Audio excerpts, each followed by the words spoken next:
అమెరికాలో సీన్ మారుతోంది. ఎన్నికలకు సంబంధించి ఎప్పుడైతే ట్రంప్కి ఎక్కువ అవకాశాలు పెరిగినాయి, బైడెన్ పరిస్థితి అయిపోయిందన్నారో, ఇప్పటిదాకా కూడా ట్రంప్ని శాంతం నాశనం చేసేయాలని తన వ్యాపార సామ్రాజ్యాన్ని దెబ్బతీశారు. అట్లాగే తనకు సంబంధించినటువంటి ఆర్థిక మూలాలను దెబ్బతీశారు. తనని ఖైదీగా నుంచోబెట్టే ప్రయత్నం చేశారు. తనని అనర్హుడిగా చేయడానికి ప్రయత్నించారు. అయితే ఏది ఎన్నికల్లో పోటీ చేయడానికి అనర్హుడిగా చూద్దామని. కానీ క్రమంగా అక్కడ ఈలోపు ట్రంప్కి ఆదరణ పెరగడం బైడెన్కి సమస్య అయింది.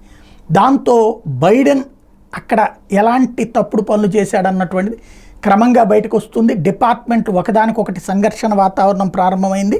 ఈ ఉదంతో ఇప్పుడు అమెరికాలో చర్చనీయాంశం అవుతుంది.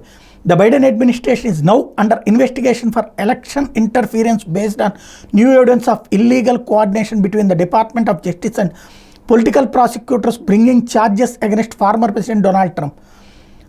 The DOJ has been instructed to hand over activity and or communications between Manhattan District Attorney Alvin Bragg, New York Attorney General Letitia James, Special Prosecutor Jack Smith or Fulton County District Attorney Fannie Willis related to the investigation or prosecution of the former president in FOIA demands from ఇది ఒకటి.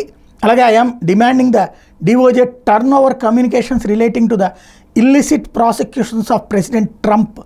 AG Bailey announced. ఇప్పుడు దీని మీద advocate general సీరియస్గా allegations చేస్తున్నారు. టోటల్గా చూస్తే అక్కడ ఎన్నికల ఇంటర్ఫీరెన్స్కి సంబంధించి ఒకళ్ళనొకళ్ళు దెబ్బతీసి టోటల్గా ఇంకొకళ్ళని అనర్హుల్ని చేసుకునేటటువంటి ప్రయత్నాలు అయితే పతాక స్థాయికి చేరినాయి.